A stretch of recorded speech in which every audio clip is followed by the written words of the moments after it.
Hi, I'm Veronica Karwaski, a certified special education teacher, reading specialist, and Orton Gillingham tutor. Today I'm going to show you 5 ways to strengthen students' decoding skills. Decoding means how students learn to read unfamiliar words.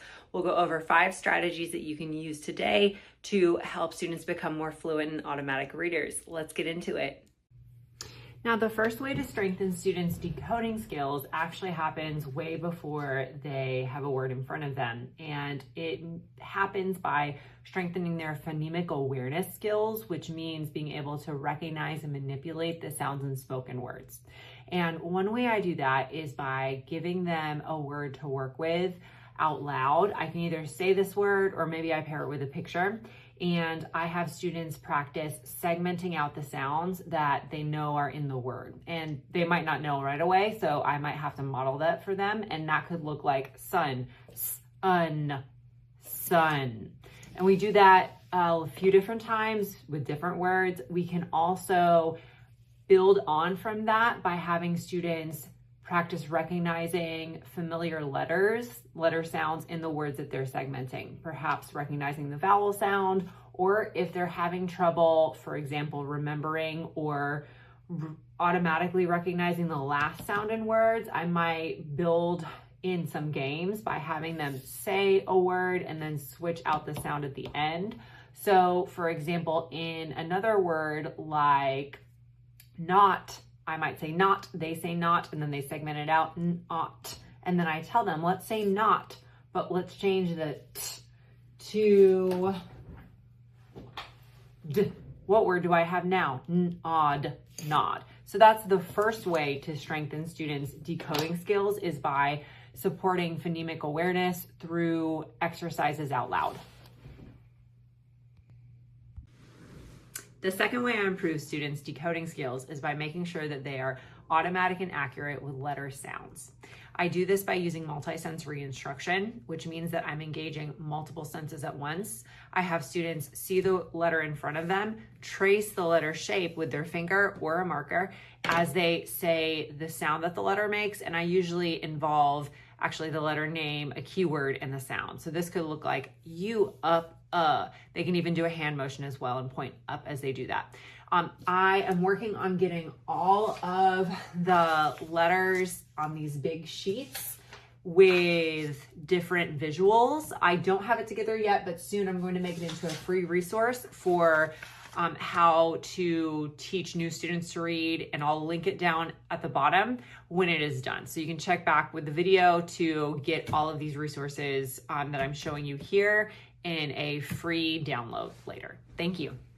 The next way I improve my students' decoding skills is by teaching them how to segment the sounds in words and blend them together when paired with print. So we take those phonemic awareness skills that we were building earlier, and now we actually tie them to written words. And I have students, if you notice, I have green, yellow, red. I didn't come up with this, but this is a very helpful way for students to know where to start reading, because green means go if we think about a traffic light. So I have students tap underneath each letter as they say that letter sound, and then they blend it together. Gum. Now, usually this is best. Sometimes there are students who might tap out the sounds accurately, but for some reason have a really hard time blending it together.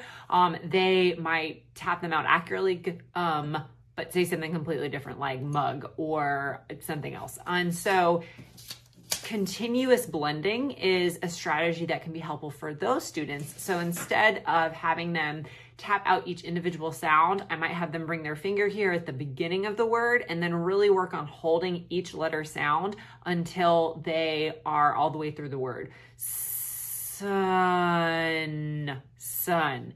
Now, these are strategies that have to be modeled and guided for students as they're learning how to read. We can't just put this in front of students and expect them to know how to do it, because reading is not an automatic process.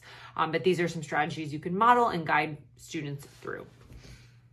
Okay, the next way that I improve my students' decoding skills is by explicitly teaching syllable types. Syllable types are important because they help us predict what the vowel sound will be like. If you don't know, a syllable is a word or part of a word that has a vowel. So the way I teach students syllable types is, first of all, I make sure that we're really firm in what the vowels are. If I'm introducing a new syllable type, I usually have us do an exercise where we just identify syllables in general. I have students trace the vowels and then practice writing them underneath, saying the sound as they write them for that multisensory instruction. Then as you can see, I've had them highlight the vowels, and then that helps guide them in the syllable hunt to identify syllables. Once we have refreshed ourselves on what a syllable is, then we can talk about some of the different types of syllables. There are actually 6 different types of syllables in English. 2 of the most common are closed and open. And it is important to explicitly teach students the difference because in a closed syllable, the vowel will say a short sound like ah, like in the word cat, in wish, and so on. However, in an open syllable, the vowel is at the end without any consonant after it, unlike in closed syllables where we have consonants right after the vowel. In open, the vowel is actually going to say its long sound or its name, like hi, I. I hear I instead of in ish. And I did this through a structured worksheet, and I really emphasized the difference between the 2 syllables. As you can see, I even had them code the vowels in the different syllables in different colors, and then mark the vowels based on if they have a short sound with this, we call this a brev, or the long bar, there might be a more technical term, I don't know, for the long vowel sounds. So teaching syllable types is super important. 3 of the most common ones are closed, open, and also silent E. The other syllable types are R-controlled vowels, vowel teams, and consonant LE. Now, as students get more automatic with their segmenting and blending, and they're able to accurately identify syllable types and use that to predict vowel sounds, they may be ready to start working with longer multisyllabic words and also working with morphology. This can all improve students' decoding skills. So how I work with longer words is I help guide students in seeing the different syllables within a longer word. Some people call this syllable division. This worksheet I have at the bottom, these little words were included and then students cut them out, and you can see I've had them highlight the vowel, and then they are building. This would probably be an introductory lesson for how to divide multisyllabic words that follow a certain pattern that I'm not going to get too into right now, but this would be like a first activity. So I'm having students build the words. And so you can see that there are these visuals to guide them, and I'm going to have them put the individual syllables together to form multisyllabic words. And this is just a very hands-on activity and help students see how we can put syllables together to form longer words. For some reason, I don't know where the other part of my rabbit word went to, but that's okay. And then I have students like write that word next to the one that they built. As students start to understand this concept that longer words can be broken into their individual syllables, it might be good to introduce them to syllable division. One of the most common ways to teach syllable division is to start with a pattern called VCCV. And that's because we can break 2 closed syllable words into their individual syllables for easy decoding.